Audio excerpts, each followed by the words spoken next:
nos ponemos los lentes violetas y Gise cambia de alguna manera su rol, se cambia la peluca, como decimos siempre, y se pone en modo columnista para hablar un poco de género. Así que, Gise, bueno, ¿qué temas vamos a abordar hoy? Bueno, hoy vamos a abordar un tema más que importante, vamos a decirlo así. Me quedo pensando un poco y haciendo una conexión, ¿no? con este reclamo que estamos llevando adelante de la educación pública. Muchas veces nos pasa que vamos naturalizando algunas cuestiones, algunas acciones, y de repente, ¿no? Empezamos como a normalizarlo y a no darle la importancia que requiere, ¿no? Por ejemplo, como tener universidad pública gratuita. Exacto. Y de acceso para todos, ¿no? Como que de repente, bueno, eso que fue un derecho que tuvimos que ir conquistando y que nos llevó mucho tiempo, luchas y, bueno, un montón de cosas, hoy medio como que lo tenemos naturalizado, ¿no? Y cualquier persona hoy, adolescente, estudiante de la secundaria, está terminando la secundaria y dice, bueno, ¿qué voy a hacer? Y voy a estudiar. Bueno, no sé qué voy a estudiar, pero voy a estudiar. Claro. Porque como que tenés siempre esa posibilidad, sí, ¿no? Se entiende que tenés ese futuro, es una posibilidad, Es una digamos. posibilidad que tenés. O estudiás o quizás haces alguna carrera por ahí más técnica. El otro día hablábamos, ¿no? De, por ejemplo, las escuelas piloto y demás. Bueno, hoy tenés como esa posibilidad y está súper naturalizado y nadie se problematiza si en algún momento vamos o no poder acceder a la educación pública, ¿no? Exacto. Bueno, esto tiene que ver un poco con eso y tiene que ver con el compartir fotos de nuestros hijes en las redes sociales. Ok. Vengo con este tema porque también es un tema del que se está hablando, ¿no? Bastante a través justamente de las redes sociales, pero viene a colación también siguiendo un poco la línea de esto que hablábamos también en días anteriores, la responsabilidad, ¿no? De adultos mayores, de las familias, con el acceso a las redes sociales de las infancias, ¿no? Bien. De las infancias, de sus hijos, pero también es ver cómo usamos nosotros como adultos y como familia responsable las redes sociales. Bien, sí.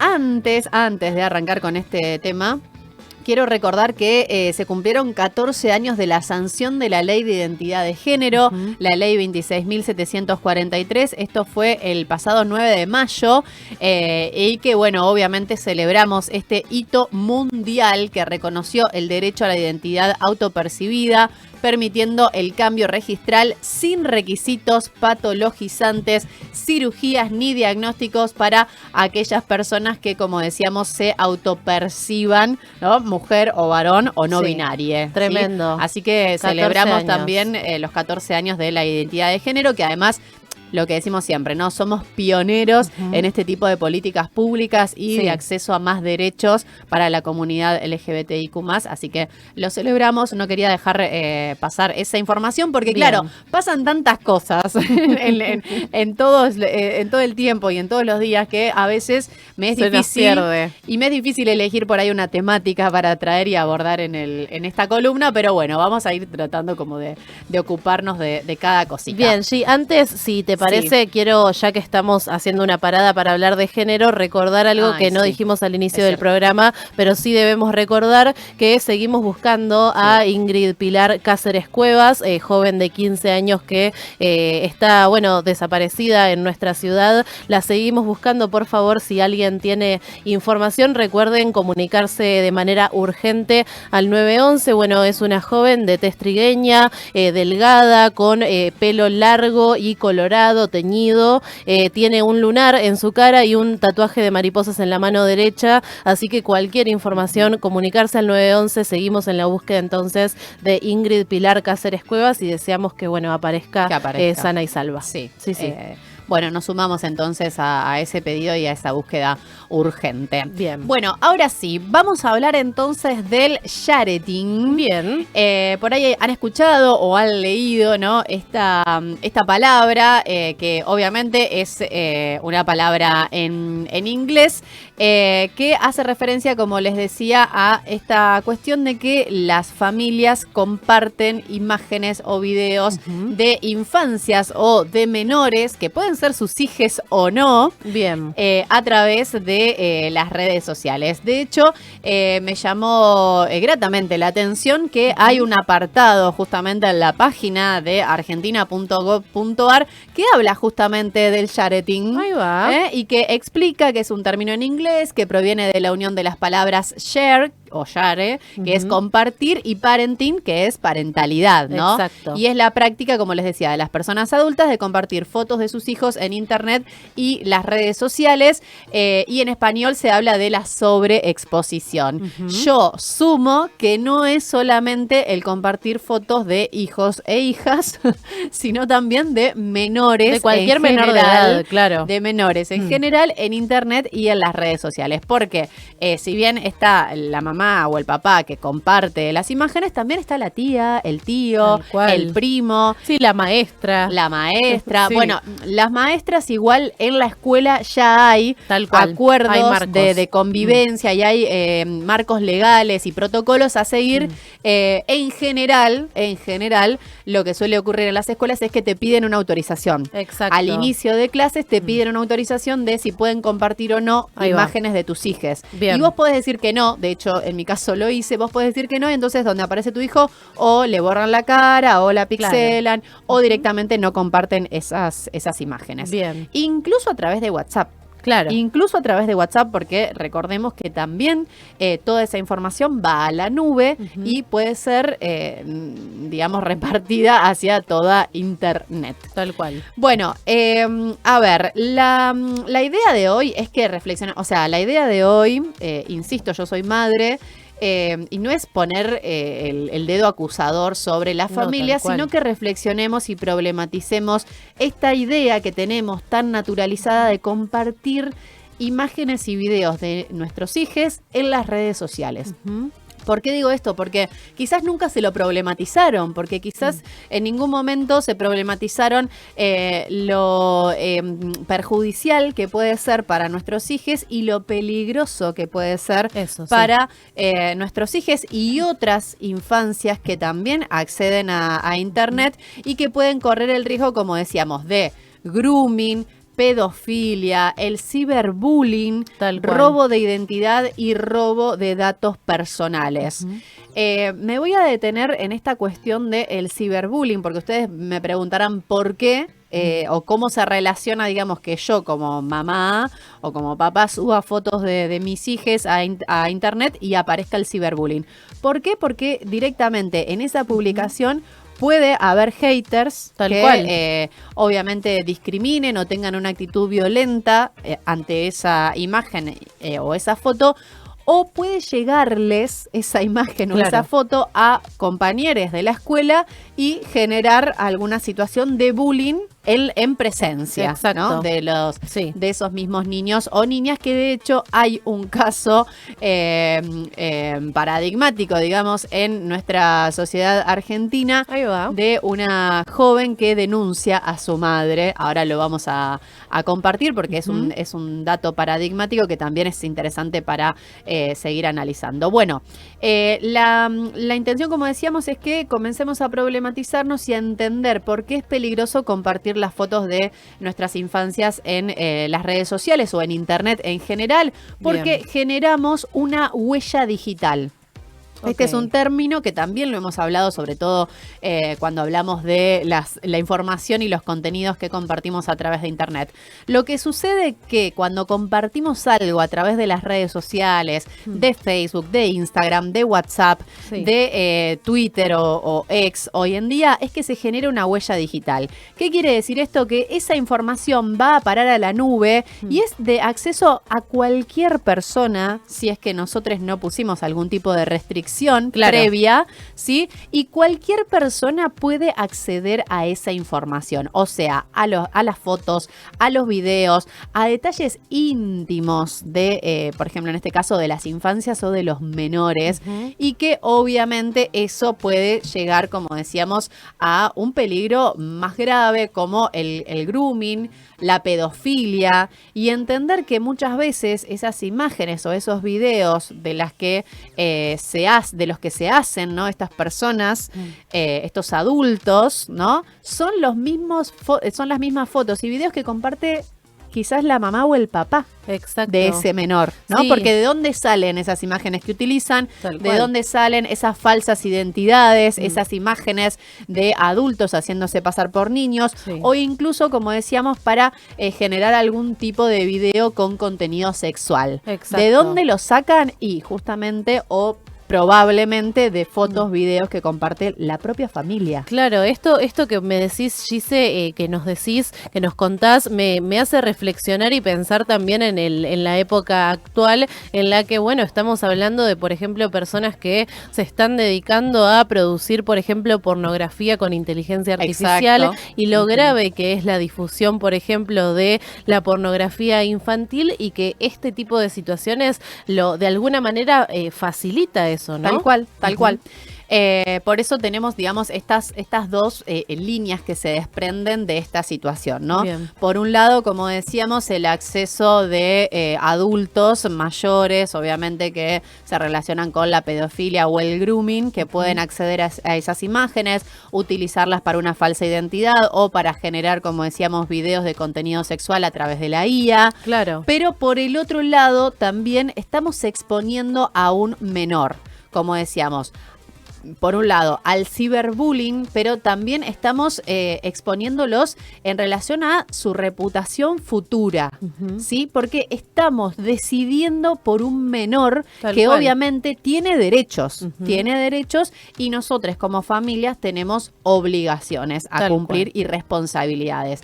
Es decir, que también subir fotos y videos sin el permiso, sin la autorización de un menor, y bueno, se podría considerar, no un delito, pero como algo que no es correcto. De mínima es cuestionable. De mínima es cuestionable, es para problematizarlo. Obviamente no le podemos preguntar a un bebé, por ejemplo, si podemos compartir su imagen o su video, pero sí, por ejemplo, no sé, a partir de los 10 años, 9 años, podemos preguntarle a nuestros hijos si nos da el permiso, si nos da la autorización, si está de acuerdo en que compartamos fotos, e incluso también podríamos pensar, ¿no? Si un menor realmente tiene la conciencia suficiente o la capacidad suficiente para darse cuenta de lo que puede llegar a generar que se comparta una foto o un video en redes sociales. Ahí, obviamente, la responsabilidad es completamente de los adultos, ¿sí? Por eso el mensaje va hacia la reflexión de quienes somos, ¿no? Madres, padres y familiares de los menores. Solo en Instagram encontramos más de 20 millones de fotos y videos bajo el hashtag bebé. Hashtag bebé. Más de 20 millones de fotos y videos. Otros 10 millones con la etiqueta hashtag niños, por ejemplo, ¿no? Entre otros datos de color que tenemos.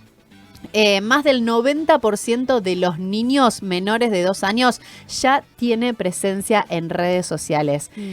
Digo, quitando, ¿no? esta cuestión idílica y romántica de que queremos compartir con el mundo, por ejemplo, la llegada de un bebé o compartir lo lindo que es nuestro hijo, nuestra hija, compartir por ahí algún momento especial, digo, tratando de no romantizar estas situaciones, bueno, pensemos en lo impactante que son los números. Digo, recién llegan al mundo y ya tienen red social. Incluso pienso que hubo una época que se puso como de moda, entre comillas, crearle Instagram al bebé y a las mascotas también, pero en este caso que estamos hablando de los niños, se le creaban, digamos, por ejemplo, un perfil de Instagram que decía tipo el nombre del niño, o sea, y que era un bebé y que por supuesto eran cuentas manejadas por los familiares, mamá, papá, quien sea, de fotos con ese niño, y me parece que obviamente que no hay una intención de exponer a ese bebé, pero creo que también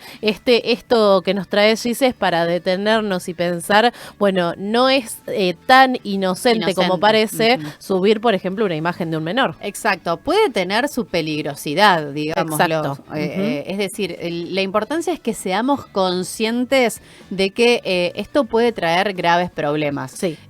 Sobre todo, como decíamos, por el uso de este material, ¿no? De personas que están relacionadas, como decíamos, ¿no? Con el grooming, ¿no? Con el acoso sexual a través de las redes sociales, de internet y demás. Y bueno, por supuesto, como decíamos, ¿no? El ciberbullying o el bullying que se les pueda generar luego a los menores en las escuelas, por ejemplo, ¿no? O en la presencialidad misma.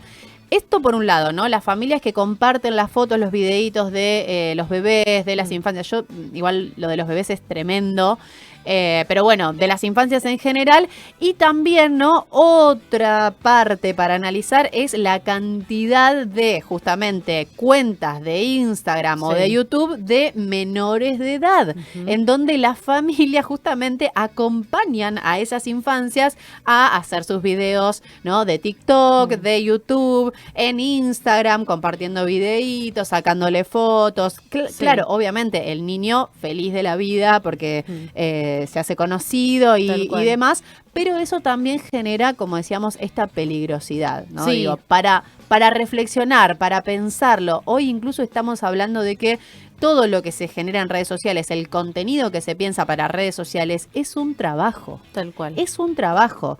También podemos pensar entonces en, entre muchas comillas, la explotación infantil. Sí. Porque ahí hay como una línea muy delgada, ¿no? Que se puede sobrepasar entre pensar que es un trabajo que estamos haciendo con nuestros hijos, con nuestras infancias, y por el otro lado algo que disfruta ese menor. Tal cual. Pero hasta qué punto, digo, es saludable o es aconsejable que ese menor esté todo el tiempo generando contenidos para redes sociales. Tal cual. Bueno, ¿sabes en qué estoy pensando, G? En el caso del niño, por ejemplo, que se hizo muy famoso con un videíto luego de un partido de fútbol de Talleres. ¿Se acuerdan ese nene que dijo, nunca ganan, nosotros sí ganamos, aguante Talleres? Que fue un video que se viralizó mucho en redes sociales de un niño y por el hecho de ser gracioso, pero por supuesto que se viralizó un montón y luego a ese niño lo empezaron a llevar, por ejemplo, a programas de televisión,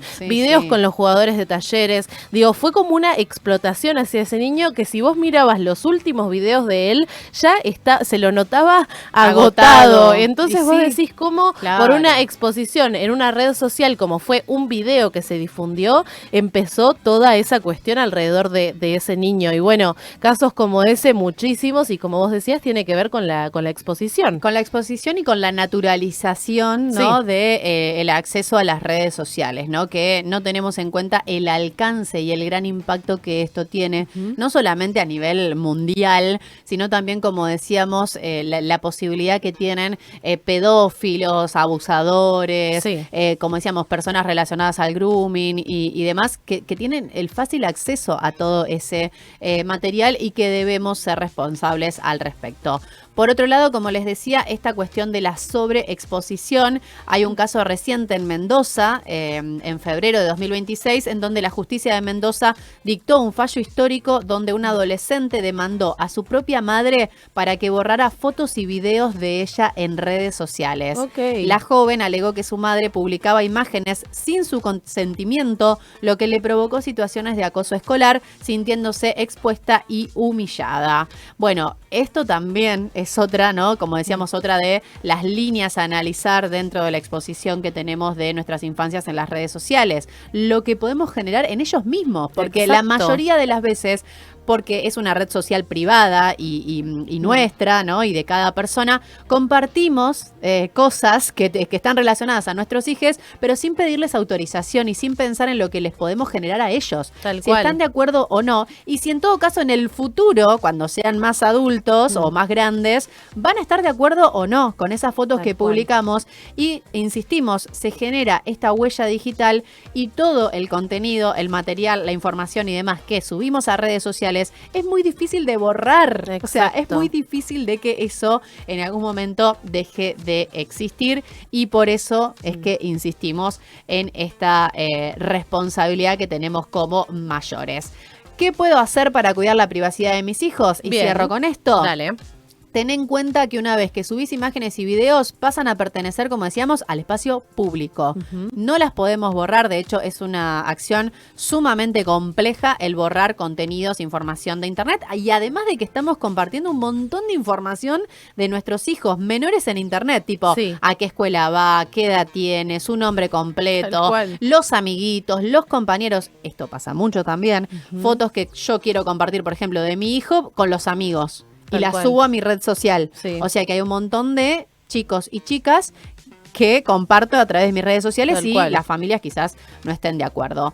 Configurar la privacidad y seguridad en las redes para que solo las personas con voz que nosotros autoricemos puedan ver lo que compartimos, ¿no? Esto de la privacidad, utilizar las herramientas de privacidad que tenemos en las redes sociales es fundamental. Recordar que las fotos de personas menores desnudas pueden ser utilizadas por redes de pedofilia. Bueno, también, sobre todo cuando son bebés, ¿no? Estas imágenes de desnudez de infancias. Exacto. Es tremendo lo que hemos naturalizado eso. Bueno, leer los términos y condiciones de las redes sociales para enterarnos qué es lo que hacen con nuestras imágenes y nuestros videos cada vez que los subimos y con toda la información que compartimos a través de las redes sociales. Es un ejercicio que no solemos hacer y que debemos hacerlo, ¿no? Leer los términos y condiciones y saber si estamos de acuerdo o no. Las imágenes o videos son datos personales y están protegidas por la ley 25.326. Las imágenes o videos que subimos pueden guardarse en servidores que están fuera de Argentina y si necesitas borrarlas puede ser difícil porque no está cubierto por leyes argentinas. Esto es un datazo, ¿sí? Un datazo que nunca tenemos en cuenta. O sea, pueden descargar fotos en cualquier servidor fuera del país y ya no hay ley que cubra, digamos, esa situación. Y insistimos, ¿no? Cuidemos la reputación en línea de nuestros hijes para minimizar el riesgo de exposición y viralización de todo el contenido que incluya a menores. Si tenés hijes de más de 11, 12 años, preguntales si están de acuerdo en compartir algo en las redes sociales o en todo caso también recomendamos que tratemos de minimizar lo más posible la exposición de los menores a través de las redes sociales. Bien, qué interesante este tema, Gise, que nos trajiste hoy, el sharenting, que yo además no conocía el término y me parece que está muy interesante también para pensarlo y buenísimas esas recomendaciones también en el día de hoy, ¿no? Que hablamos de esto, de, bueno, compartir imágenes de menores de edad, de bebés, hay que repensarlo, hay que también problematizar la normalización de este tipo de contenido, así que excelente el contenido de esta columna, como siempre, bueno, hablando de desde el lugar de la perspectiva de género, de la mano de Gise.